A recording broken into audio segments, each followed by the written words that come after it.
J'ai écrit ce spectacle-là parce que j'avais un petit garçon qui s'appelait Nestor et qui avait 8 ans. Si j'avais écrit... si t'avais pas été dans ma vie, je sais pas si j'aurais écrit ce spectacle. Tu crois que je l'aurais écrit, ce spectacle?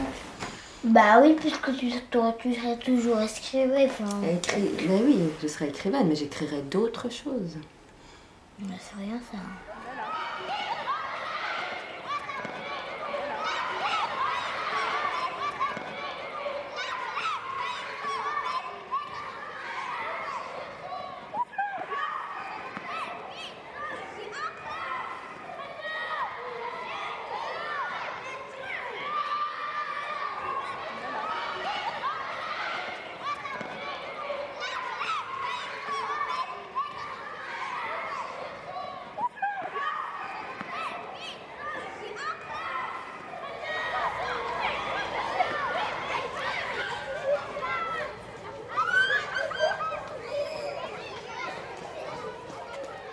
Chers enfants, aujourd'hui, Nestor est rentré très excité de l'école.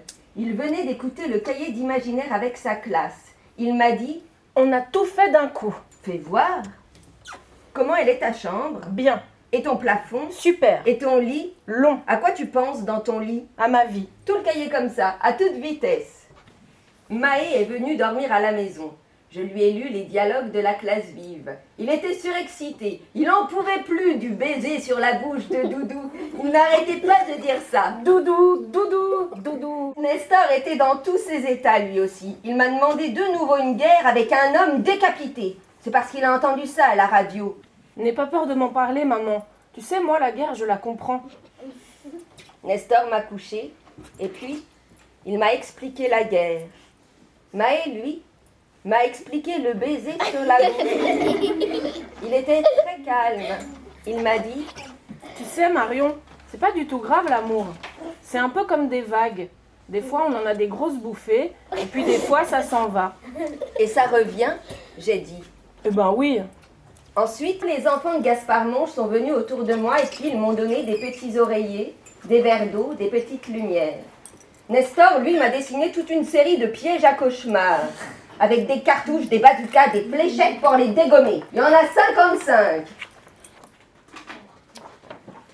Et puis, je me suis endormie. À l'école, Nestor a appris une citation de Marguerite Duras. Écrire, c'est aussi ne pas parler. C'est se taire, c'est hurler sans bruit. J'étais très contente parce que c'est très vrai ça. Lorsque tu écris, il y a des choses qui se libèrent. C'est la catharsis. Tu connais? Eh bien, par exemple, tu as quelque chose sur le cœur. Quelque chose de pas forcément triste, mais un amour, par exemple. Tu as une amoureuse et tu ne sais pas si elle t'aime. Paf, tu l'écris. Par exemple, si tu es amoureux de Juliette, je dis Juliette au hasard, ça pourrait être Niels ou Louane, tu l'écris dans ton cahier.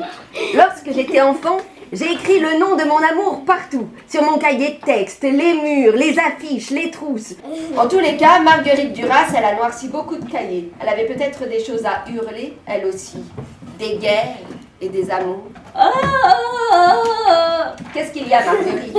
Je suis vieille. Tu l'as déjà dit. Plus personne ne me lit. C'est faux. Je voudrais être vivante. Non, tu es morte. J'ai oublié de vous dire.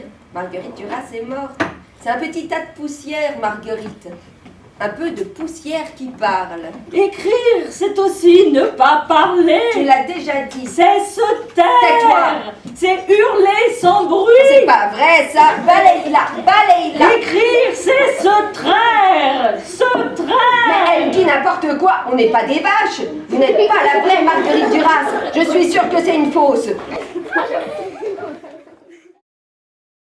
En 1967, donc il y a très longtemps, elle a elle aussi interviewé des enfants. Et donc elle m'a donné l'idée d'interviewer à mon tour, 50 ans plus tard, 60 ans plus tard, des enfants d'aujourd'hui. Donc comme j'avais Marguerite Duras dans la tête, elle est devenue un personnage dans mon histoire. Mais évidemment, je lui fais dire des choses qu'elle n'a jamais dites. C'est devenu un personnage de fiction. C'est moi qui l'a fait parler.